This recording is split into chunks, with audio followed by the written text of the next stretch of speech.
fatima በእንግሊዝኛ ኦኬ እሺ ድረስ ክፈት ሁለተኛ ጴጥሮስ 3 ክፈት እሺ አንብባ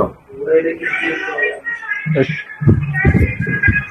ሁለተኛ ጴጥሮስ 3 16 ላይ እንዲህ ይላል በእነዚያ ዘንድ ለማስተዋል የሚያስቸግር ነገር አለ ያልተማሩትንና የማይጸኑትን ሰዎች ሌሎችንም መጽሐፍ እንደሚያጣምሙ እነዚያ ደግሞ ለገዛ ጥፋታቸው ያጣምማሉ እንግዲህ እናንተ ወዳጆች ሆይ ይህንን አስቀድማችሁ ስለምታውቁ በአመፀኞች ሲፈት ተሲባችሁ ከራሳችሁ ጽናት እንዳትወድቁ ተጠንቀቁ ይላል ይሄ ማለት መጽሐፍትን የእግዚአብሔርን ቃል ለሚያጣምሙት የተጻፈ ነው ያ ማለት እናንተና ለቄሶቻችሁ ማለት ነው አምላክን ቃል ያጣመማችሁ አይደለም ይሄ ቃል ክርስቲያኖችን አይወክልም ለምትሉት ለናንተ ማለት ነው አይ አዳምጥ አንተና ከቄሶችን እንደሚወክለው ለምን ከተባለ የክርስቲያኖች ገነት ይገባል ወይ ያልኩ አዋለ ብለ የነለ ክርስቲያን የሚል ቃል የለ ገነት የሚል ቃል የለ ግን አጣምባቸው ክርስቲያኖች ገነት ይገባሉ የሚል የተሳሳተ ትርጓሜ ሰጥቷቸዋል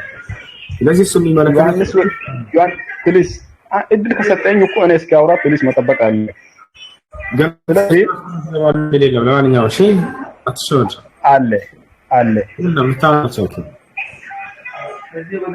ዮሐንስ ወንጌል 3:16 በትክክል አንድ በል ሁለተኛ ጴጥሮስ ምዕራፍ 3 ከቁጥር 16 ጀምሬ አሁን ያነበብኩትን በትክክል አንብብ መጽሐፍን ማጣመም ጥሩ አይደለም ሌላውን መጽሐፍ እንደሚያጣምሙ የእግዚአብሔርን ቃል ያጣምማሉ አንተ ረቱን ተወልና ክርስቲያኖች ገነት ይገባሉ የሚል ቃል ፈልገህ አምጣ ከሌለ ክርስቲያና ውስጥ ምን ትሰራለህ ወደ ገሃነም ለመሄድ ነው ሹ ያኔ ተጠንቀቁ ተብለናል ከናንተ ታራ ነው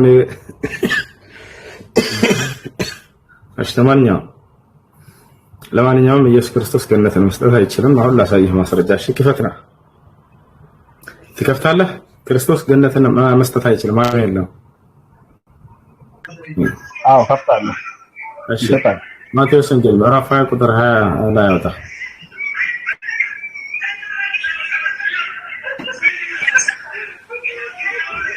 አውጣ አውጣ መጽሐፍ ቅዱስ ይዛል አይደል አንተ ራስህ እንድታነበው ነው አውጣ ኢየሱስ ገነትን መስጠት አይችልም ኦኬ ላውጣ ስንት ማቴዎስ ወንጌል ምዕራፍ 20 ቁጥር 22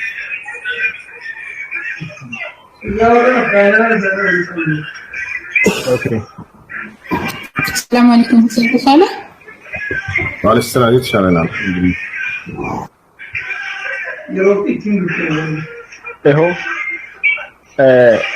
እንዲህ ይላል ዮሐንስ ወንጌል ምዕራፍ 14 ከቁጥር 2 ላይ በአባቴ ቤት ብዙ መኖሪያ አለ እንዲህም ባይሆን ባልላችሁ ነበር ሄሎ yes ማቴዎስ ወንጌል ምዕራፍ 20 ቁጥር 22 ኢየሱስ መንግስተ ሰማያትን መስጠት አይችልም አይተው የለው ምዕራፍ ስለናገር አውጣ ኢየሱስ ገነትን መስጠት እንደሚችል ደግሞ ዮሐንስ ወንጌል 14 ከቁጥር 2 ጀምሬ አንብብ ባክህን መስጠት አይችልም ላሳየህ ነው ይርግለት ማቴዎስ ወንጌል ምዕራፍ 20 ቁጥር 22 አውጣ ቆይ ዮሐንስን ላንብባ መስጠት እንደሚችል እኮ ዮሐንስን ላንብብና ከዛ እንሄዳለን አንተ የምትለው ላንብብ ዮሐንስን ኦኬ በአባቴ ቤት ብዙ መኖሪያ አለ እንዲስ ባይሆን ባልላችሁ ነበር ስፍራ አዘጋጅላችሁ ዘንድ እሄዳለሁ ሄደን ስፍራ ባዘጋጀውላችሁ እኔም ባለውበት እናንተ ደግሞ እንድትሆኑ ሁለተኛ እመጣለሁ ወደ እኔም ይወስዳችኋለሁ ደረስክ አየክ አዎ በቃ ስፍራ ያዘጋጃል አስተናጋጅ ነው ማለት ነው በገነት ውስጥ እሱ እንጂ የመስጠት ኃይል የለውም አሁን መስጠት እንደማይ ላሳየህ ነው ማቴዎስ ወንጌል ምዕራፍ 20 ቁጥር 22 አውጣ ቆይ እዚህ ጋር አስተናጋጅ ነው ይላል የሚል ቦታ አለ ስፍራ ያዘጋጃለሁኝ አለ ካፌ ገብተህ ስፍራ ማዘጋጀት ናግባ ብሎ እንትን ማለት ይሄ አዲስ ነገር አይደለም ባለቤቱ ቆይ አንተ የምትለውን ናግባ አይ ከረል እስከጨርስ አዳምጥ ስፍራ ማዘጋጀት የማን ስራ ነው ከተባለ ይሄ ስራ ነው ችግር የለውም ለብቻ አዘጋጃለሁ ነብያችን ሰለላሁ ዐለይሂ ወሰለም ወደ ገነት ነው ይዤ ማስገባቸዋለሁ ብለውናል ሐዲስ ላይ ግን አምላክ ናቸው እኮ አንልም። እሳቸው ናቸው ገነት የሚሰጡት አንልም። ባለቤቱ ማን ነው? አምላክ ራሱ ነው። ማናቸው እዛ ያንን ይዘው የሚያስገቡን ከተባለ ነብያቶች ናቸው። መሲሁ ከነዛ እንደሆነ ነው የሚገልጸው። ገብቶሃል አይደል? ነገር ግን ያንን የመስጠት ኃይሉ ማን ነው ከተባለ ያንን የገለት ኢየሱስ ነው ይመስጣል። ቃል በቃል ተናግሯል እያልኩ ነው። የጌታ ሰው ላሳየህ ነው። እሺ አሁን ትከፍታለህ አትከፍት? ማቴዎስ ሚቱን ላንሳለህ ካልሆነ እኛ ከፍተን እንድናሳየህ ነው። ተመልከቱ። ኢየሱስ መንግስተ ሰማያትን መስጠት አይችልም።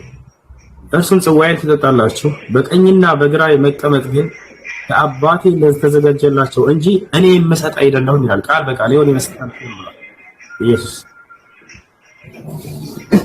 እኔ መስጠት አልችልም ብሎ ቃል ያ የመስጠት አቅም የለውም። ጴጥሮስ 3:16 ላይ የተጻፈው ቃል ይሄው ለይሉ እኮ ነው። መጽሐፍትን ለገዛ ጥፋታቸው ያጣምማሉ ይላል። ለገዛ ጥፋታቸው ማለትም አሁን ኢየሱስ አስተናጋጅ ነው አለ። መጽሐፍ ቅዱስ እንደዚህ ይላል።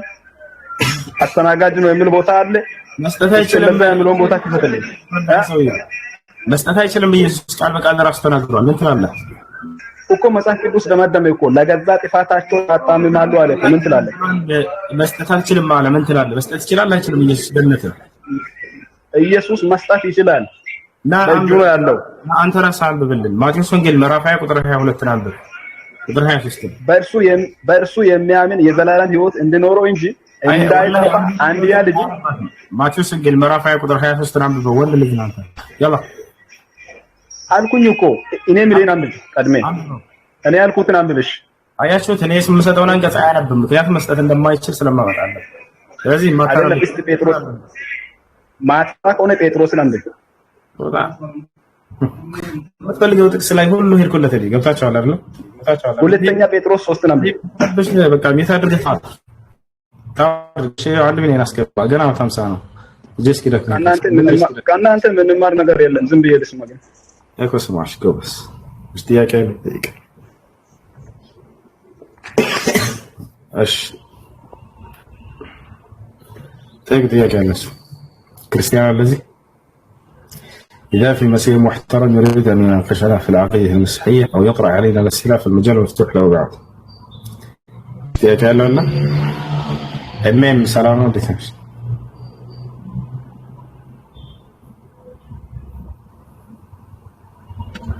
ኡስታዝ ሰላም አለይኩም። ማለት የሚገርማችሁ ክርስቲያኖች ወላሂ እያንዳንዱ ለኢየሱስ ክርስቶስ አምላክ ሊሆን ይችላል ብላችሁ የምታመጣቸው ጥቅሶች ነብያችን ተናግረዋል። የሚገርማችሁ አሁን ይሄን በስፍራ አዘጋጅላችኋለሁ ስላለ አምላክ ነው ብለዋል። ተመልከቱ፣ ገነትን ይሰጣል ብለዋል። የኛ ነብይ ሰለላሁ ዐለይሂ ወሰለም ቃል በቃል ይሄን ተናግረዋል እያልኳችሁ የትንሣኤ ቀን ወደ ገነት ይዤ ያስገባቸዋለሁ ብለውናል። እሳቸው ናቸው ገነትን የሰጡት እንላለን? ላ አይደለም። ከአምላክ ጋር ለምን እናጋራቸዋለን? ክርስቶስ ስፍራ አዘጋጅቻለሁኝ አለ። ስለዚህ ገነትን የሚሰጠው ሰው በቃ ያስከደም እንደዚህ انا اضمن لكم الجنه እያሉ ብዙ ሐዲስ ተናግረዋል። እኔ ገነትን ዋስ ሆናቸዋለሁ። ስለዚህ አምላክ ናቸው ማለት ነው። አያስከደም እንደዚህ ግን በዚያ በአንዱ አምላክ ላይ ማጋራት ለምን አይሆንም? እንደዚህ እሺ፣ ጥያቄ አለ ገጥ ወሰ ሰላም አለይኩም። ሶስት ጥያቄ አለኝ። ነው ስለ ቀዳ እንድታስረዳኝ እፈልጋለሁ። ብዙ ጊዜ ተቸግሬያለሁ። መግሪብና ኢሻ ላይ ብዙ ጊዜ እንዴት እንደሆነ ብታስረዳኝ ነው አስከዲየ ፈለኩ እና አንዳንዴ መግሪብም ኢሻም አምልጦኝ ጊዜ ያለ በመንገድ ላይ ሆኜ እና የቱን ማስቀደም እንዳለብኝ እና እስከ ኢሻ ከደረስኩኝ ጀማው ሰግጄ ነው መግሪብን ቀዳም ማውጣው። ግን ሁለቱም ካመለጠኝ ዛም ብሎ ደግሞ መግላለው ይሄ ነው። ሁለቱም ስለ ፋቲሃ ነው። ፋቲሃ ብዙ ጊዜ ኢማሞች በሙእሚን ላይ ፋቲሃ መቼም ግዴታ ነው አይደል? ፋቲሃ ብዙ ጊዜ ኢማሞች እኛ ሳንጨርስ ነው የሚወርዱት። አሁን በአራት ረካ ነው 10 ዙር ስንሰግድ ተሻሁዱ ላይ ቶሎ አሁን እንነሳ ይለ ተነስተን በምንሰግድ ሰዓት ፋቲሃ ሳልጨርስ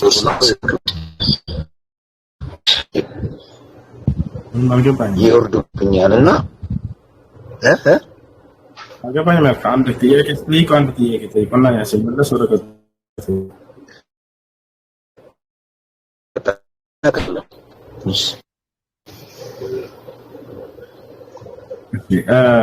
አንድ ሰው ሁለት ሶላት ካለፈው ቀድሞ መስገድ ያለበት የትኛው ነው የሚለውን በተመለከተ በዑለሞች መካከል በጀማዓ የሚሰግድና በነጠላ የሚሰግድ የተለያዩ ናቸው። በጀማዓ የሚሰግድ ከሆነ ሰውየው ለምሳሌ ልክ ሰላም አለይኩም ልክ የመግሪብ ሶላት አልፎት የኢሻ ሶላት እየተሰገደ ይደርስ መስጂድ ምንድነው ማድረግ ያለበት? የድኹሉ መዐል ኢማም አልመግሪብ ከኢማሙ ጋር በመግሪብ ይገባል። ልክ ኢማሙ ወደ አራተኛ ረካ ሲነሳ እሱ የሚሰግደው 3 ረካ ስለሆነ በመግሪብ ንያ ስለሆነ የገባው ቁጭ ብሎ ይጠብቀዋል።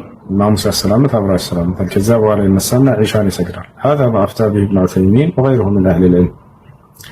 ነገር ግን ሰውየው በተናጠል ብቻውን ከሆነ ቤቱ ያለው የዛኔ ወቅቱ የገባበትን ሰግድና ያን ያለፈውን በቀባ መልክ እንደገና ከዚያ በኋላ ይስገደው። እሱ ነው ያለው ነገር። ፋቲሃን በተመለከተ ፈጥነው የሚቀርባቸው ኢማሞች ከሆኑ ረጋ ብላችሁ ቅሩ ለማለት ሞክሩ።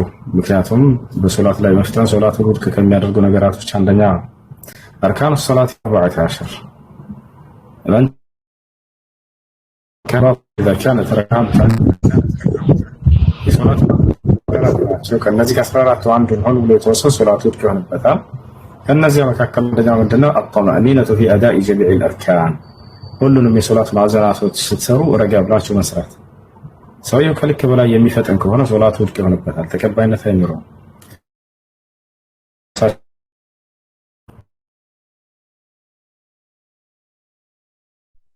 ሶላት አሰግደው ጨርሰው ያስተማሩ እያለ የሆነ ሰው መጥቶ ጀማዓ ሶላት አልፎት ነበር። ለብቻው ራቅ ብሎ ሲሰግድ እያዩት ነበር።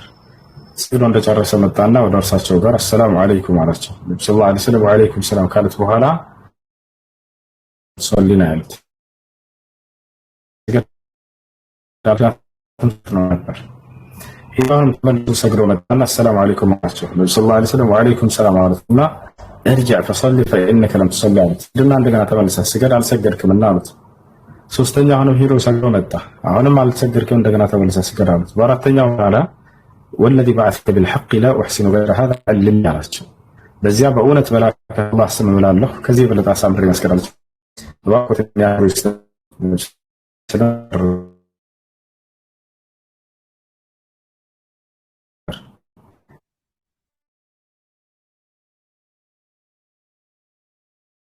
القيامة وقد صلى 60 سنة ولم تقبل له الصلاة فلعله يتم ركوعها ولا يتم سجودها ولعله يتم سجودها ولا يتم ركوعها. ምናልባት አንዳንድ ሰዎች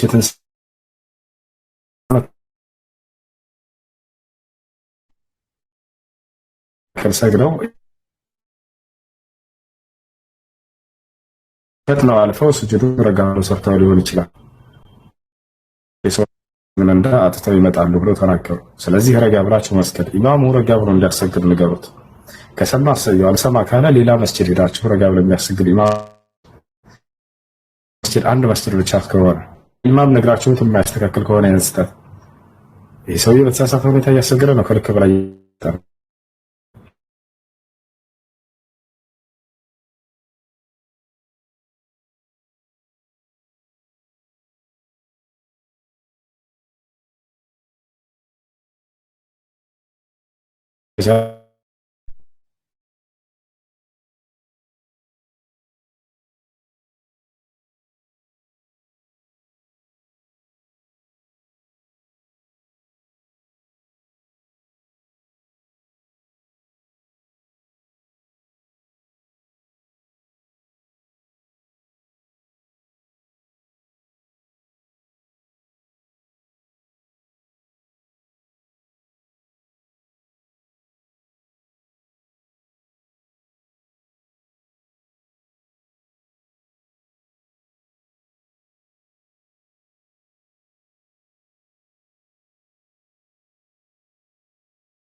እጅና ጓንት ነው። ስለዚህ ሶሻል ሚዲያ ላይ ወጣችሁ ያን ያህል ለማባላባሙ ሙስሊም ጎረቤት አለን። ሙስሊም ሃይማኖትም ኦርቶዶክስም ሁሉም የተከባበረ ነው። ጨረስክ? እሺ አንደኛ እዚህ ጥያቄ አለኝ ብሎ ገባ፣ ከዛ ጠየቀ፣ ከዛ ለምን ታባለ መስራሽ ግን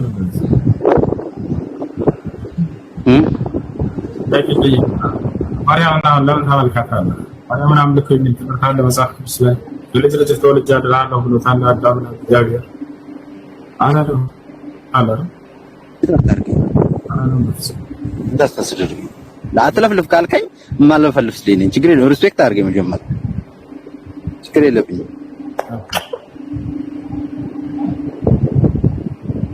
አዋርሽ ትንሽ ነገር ካለብን ንገረኝ። ዋው ተናገረው ካላመንክ ከላይ ያለ አንድ ልጅ ነው። ሰላም ይሁን እሱ እንዳለ ማመን ታሪክ ላይ ግባ ለምዛክ ተሰየለ እሺ ከላይ ያለሽ ሰላም ሰላም ነው። ሰላም እግዚአብሔር ይመስገን። ሰላም ነው አለ አዳምን ከልጅ ልጅ ተወልጄ አድናለሁ ብሎታል እግዚአብሔር።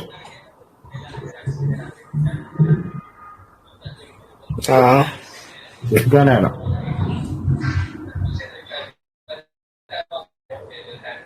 ቆይ መጽሐፍ ቅዱስ ነው አውጥቼ እነግርሃለሁ ብሎታል።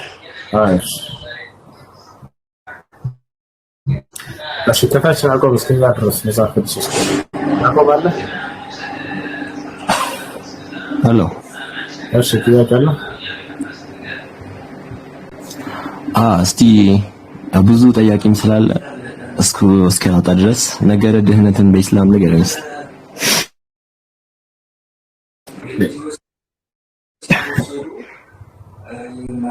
እንግዲህ መዳን ብሎ ማለት ሰው ከኃጢአት ሳው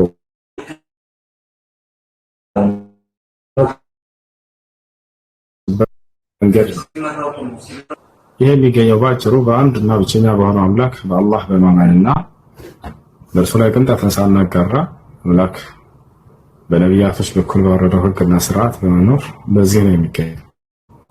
አላህም በቁርአን ላይ ሲናገር አንደኛ አማኞች እንደዳንን ያረጋግጣል። ቀድ አፍለሐል ሙእሚኑን ይላል። የምእመናን ምዕራፍ የሚላለ በቁርአን ላይ የመጀመሪያው አያ ላይ ምእመናኖች በእርግጥም ድናቸዋል እያለ አራት ነጥብ አድርጎ ይነግረናል። የመዳኛ መንገድ ምንድነው?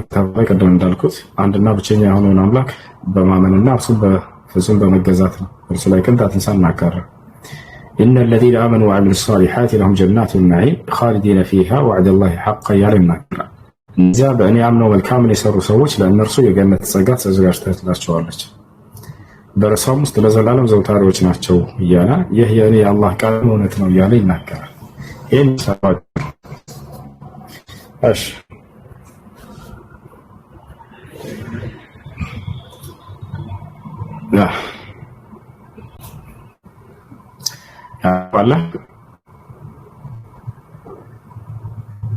ያዕቆብ እሺ የምሰማው ካለ መቀጠል ይችላል። እሺ ሰላም የሆነ ጥያቄ ነበረኝ በአንድ አያ እሺ ፈቃደኛ ሆንክ ልጠይቅህ?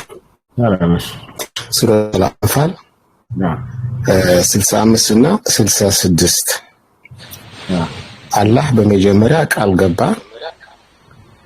ሙእሚኖችን ሊያሸንፉ እንደተሸነፉ ግን መሐመድ ቢጠይቀው ለአላህ ወይም ለመሐመድ ቢጠይቁት አላህም አላወቀም ነበር ድካመኞች እንደሆኑ ብለዋል። እንዴት ነው ይሄን አያ? አላህ አላወቀም ነበር ይላል። አንብበው 66 አንብበው 66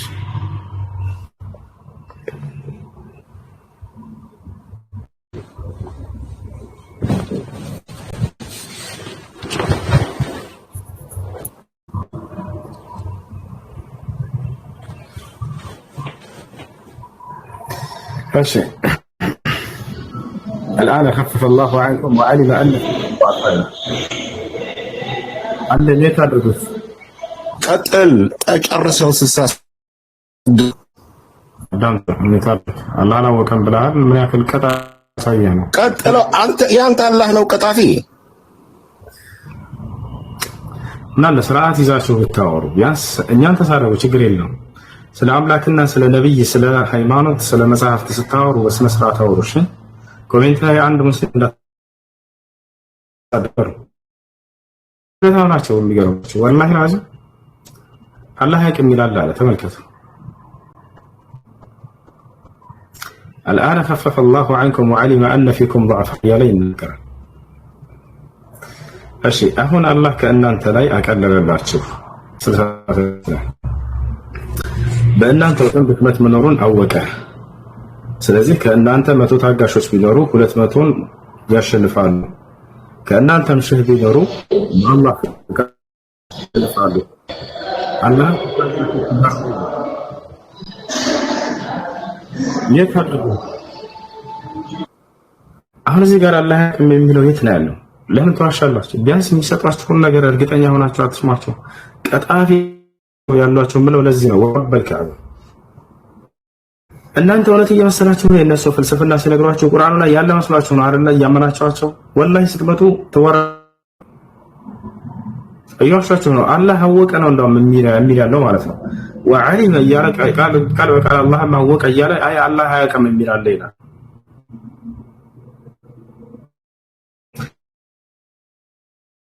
አላህ ማወቀ ጭራሽ እንዳለ 66 ነው ያለው ሱረቱል አንፋል ያው ሱረቱል አንፋል 66 አሁን አላህ ከእናንተ ላይ አቀለልላችሁ በእናንተ ውስጥም ድክመት መኖሩን አወቀ ይላል አይ አላወቀም ማያውቅም አላህ የሚል ያለው እያለ ግን እናቀር አላህ ሙስተዓን ያጋለ ተይቅ ይቅርታ አንድ ጊዜ ይታገስ አንድ ጊዜ ላውራ ይታገስ አቤት ኦርቶዶክስ ነህ ኦፍ ኮርስ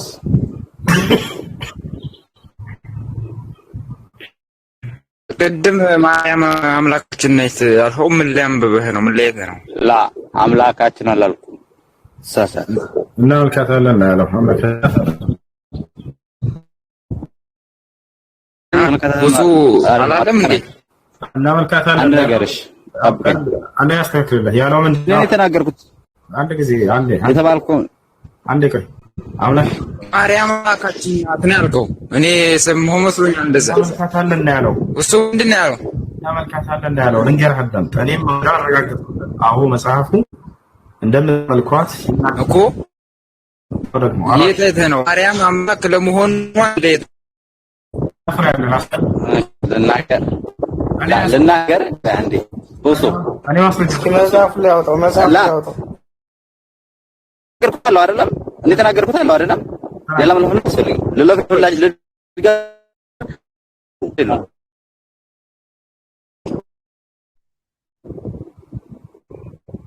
ውስጥ እኔ መጀመሪያ ታልኩት እኔ አዳና መጀመሪያ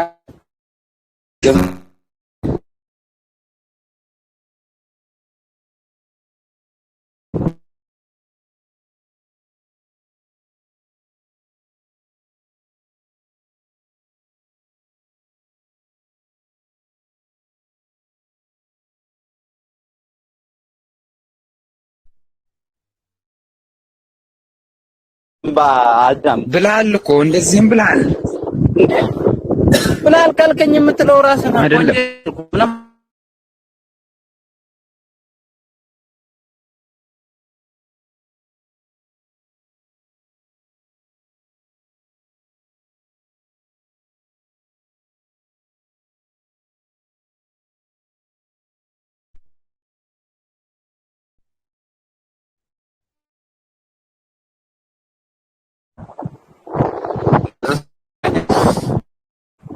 መነጋገር ይቀርናል አሰበኝ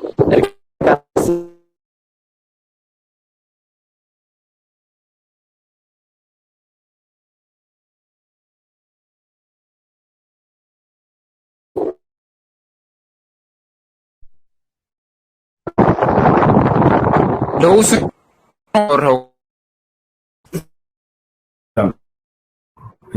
ያ ማርያምን እናመልካታለን አለ ሄደች።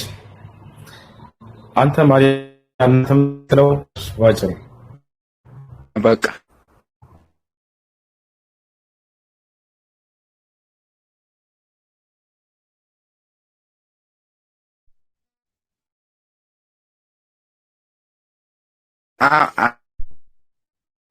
ያ ልኮመት ለማርያም ቀርባላ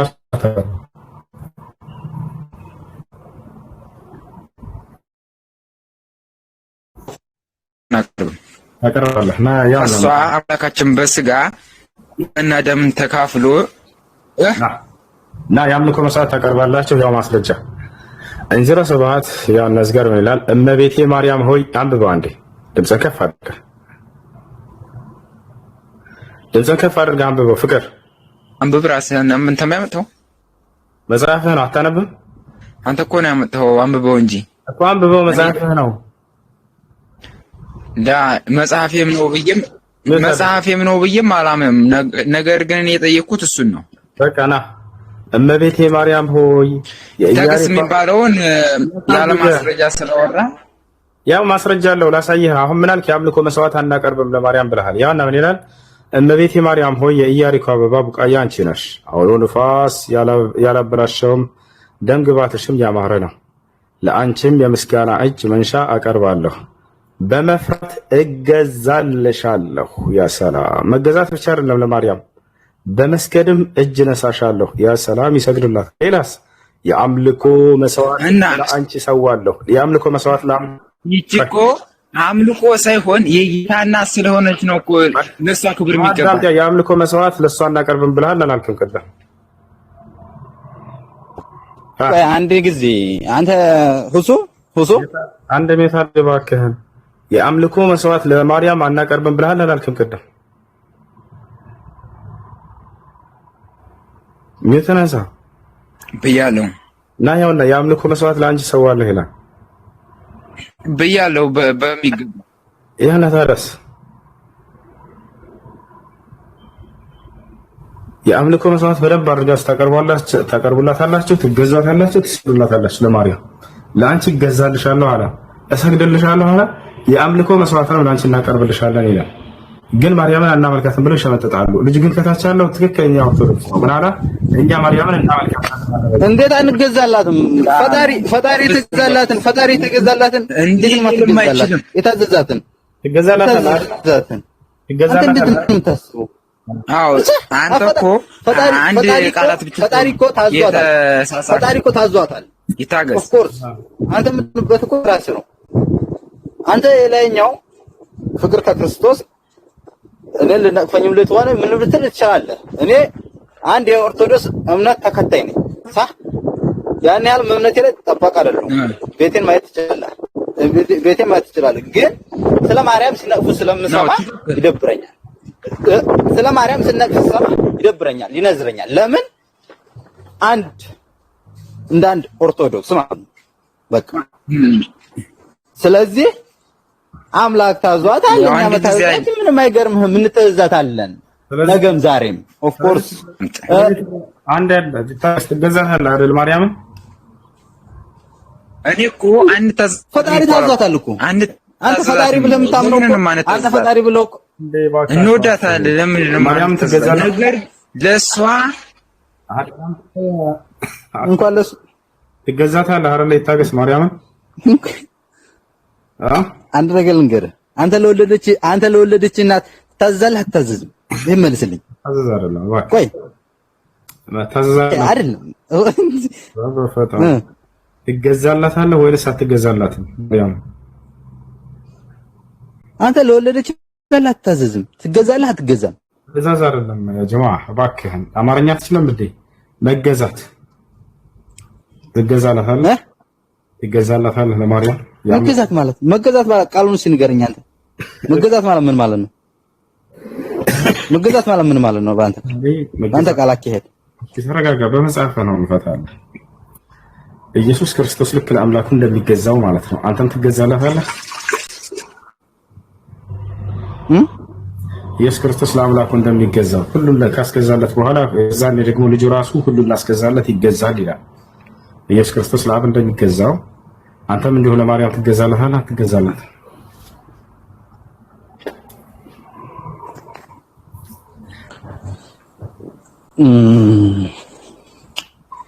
ይሄ ጋር አሁን አንተ እኔ ላውራ ነገሩ ሄደሽ በሚገባ ነው የምንገዛላት በሚገባ። ለምን የጌታችን እናት ስለሆነች ልንገዛ ይገባናል። ነገር ግን አምልኩኝ እኔ ከጌታችሁ የበለጡ ነኝ እናንተ እኔ ማምለክ አለባችሁ ምናምን የሚለው ውሸት ነው እኮ አይደለም። አንተ ያልኸው ማለት ነው። እዚህ ላይ ማርያም አምልኩኝ ብላለች እያለ ማርያም ያምልኮ መስዋዕት ታቀርባለህ አታቀርብም? የአምልኮ መስዋዕት ለማን ነው የሚቀርበው? ስለው ቅድም ለአምላክ ብቻ ነው አለ። ለማርያም የሚቀርበው ነው አለ። ለማርያም የአምልኮ መስዋዕት ታቀርባለህ ወይ? ስለ አላቀርብም ብለህ ነበር አይደል? ለአምላካችን ብቻ ነው አምልኮ የሚሰገደው። የአምልኮ መስዋዕት ለማርያም ታቀርባለህ አታቀርብም? አዎ ለማርያም አላቀርብም። እንግዲህ መጽሐፍ እንዝራ እንደዛ ነው። እሺ ለማንኛውም አላቀርብም። እሺ ማርያም በአዳም በኩል የመጣው ኃጢአት አለባት የለባትም? በእርሷ ላይ ኮርስ አለባት። እንደ አንድ ሰው ናት። እንዳንተ እንደኔ እንደ ሔዋን ዘር እንደ አንድ ሰው ናት። ስለዚህ እሷ በሃይማኖቷ የጸናች በአንድ ክርስቶስ የምታምን አንድ ሴት ናት፣ ድንግል ናት። ስለዚህ ማርያም ላውራ ልጨርስና ታወራለህ። ኃጢአተኛ ነበረች። ስለዚህ ፈጣሪ ኢየሱስ ክርስቶስ በሷ ላይ ወርዶ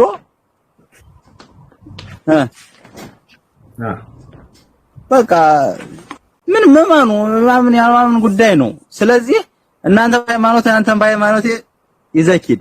ስለዚህ አዛባሉ ሄጋ ወሶ የሆነ ነቀፍ የምታረገው ነገር አለ ይሆናል የለ ጋር የምታረጋለ እሺ ከላይ ያለው ልጅ ማርያም ኃጢአት አለባት የለባትም? ፍቅር ምን ታርገ ዝም በል ታርገ ዝም እላለሁ። እሺ ዝም በል በቃ መለስክ አንተ። በቃ ፍቅር ማርያም ኃጢአት አለባት የለባትም? ማርያም ኃጢአት የለባትም። ከሁሉ የተለየች ኃጢአት የለባትም። ከሁሉ የተለየች ንጹህ ሴት ናት። በሁሉ ነገር ጌታን የወለደች ሁለት አይነት ክርስቲያን ያቸው ታቻለው ኃጢአት አለባት አለ። ይሄ የትኛው ፍቅር አስረዳ። ኃጢአት ቢኖርባት ጌታን ልትወልድም አትችልም። በጣም ጥሩ። ስለዚህ ጳውሎስ ይታገስ። እኔ ከታች ሆነ እያዳመጥ ሊሆን ይችላል። ቆይ አንድ ጊዜ እኔ ቅድሙንም የገባው እሱ ልጠይቅ ነው። ይታገስ። ማርያም አምልኮ አይገባትም ለሷ። ነገር ግን የጌታችን እናት ስለሆነች ብቻ ከታች ሆዳ መጣጣታች ሆነ ለማርያም አምልኮ ስግደትም ሆነ ምንም ነገር አይገባትም። ምክንያቱም እንደኛው ሰው ናት እሷ። አዳምጥሽ ኃጢአት የለባትም ነው ያልከው አይደለ?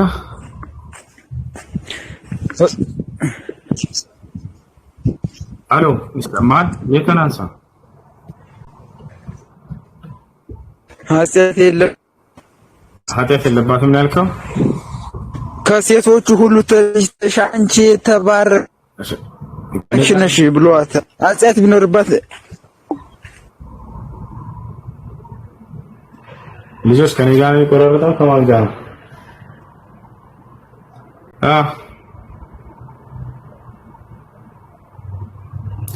ይሰማችኋል? አላሁሱ ይሰማል። ከሱ ነው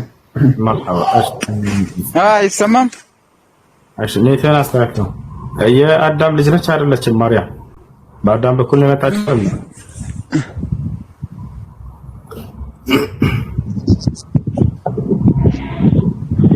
ፍቅር ማርያም የመጣችው በአዳም በኩል ነው ወይንስ አይደለም?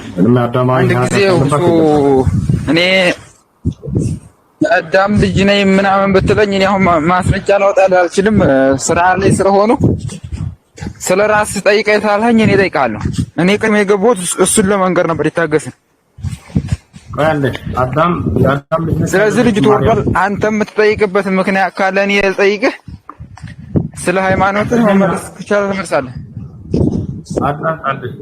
ማርያም ኃጢአት የለባትም ብለሃል። እርሷ የአዳም ዘር ነች ወይንስ አይደለችም?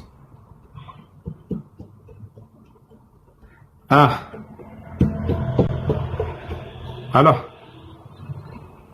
እሺ ጥያቄ ልጠይቅህ መልስ ይሄን የጀመርከውን ማርያም ኃጢአት የለባትም ብለህ መልሰሃል አይደል ቀጥል የአዳም ዘር ነች አይደለች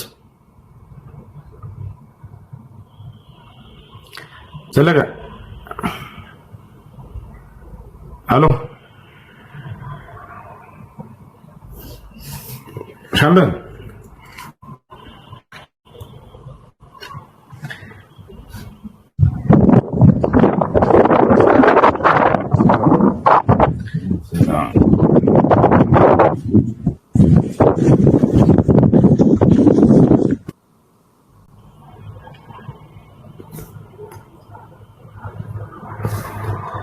እሺ ሌላ ጥያቄ አለ ካለ መግባት ይችላል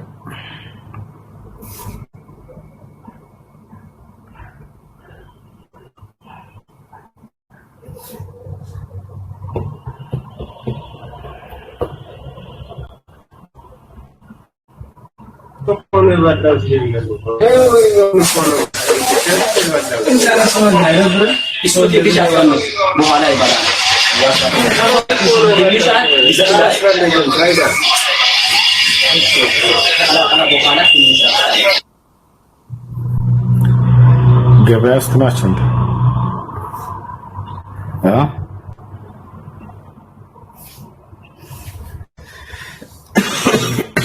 እሺ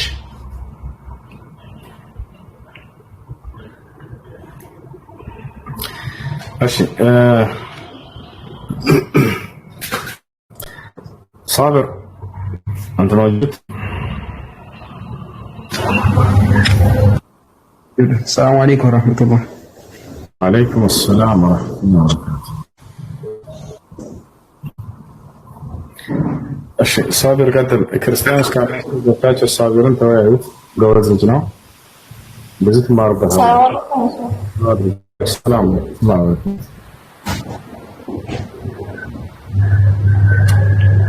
ጥያቄ ነበረኝ እሱ እሺ ጥያቄሽ ምንድን ነው ሁለት ጥያቄዎች ነው አንደኛውን ሴት ልጅ ኒካ ማውራት ትችላለች ወይስ አትችልም ኒካ የማውረጃ መንገድ በእስላም ሶስት ናቸው አንደኛ ጠላቅ ሁለተኛ አልኹሉዕ ሶስተኛ ፈስኽ አንዱ ለወንድ ሲሆን ጠላቅ ብለው ሁለቱ ደግሞ ኹሉዕና ፈስኽ የሴቶች የኒካ ማውረጃ መንገድ ነው እና ባራሳ ኦኬ አሁን ማለት ነው እሱ እኔና ባሌ ማለትም ተረጋጊ እህት አንዴ ቀስ በይ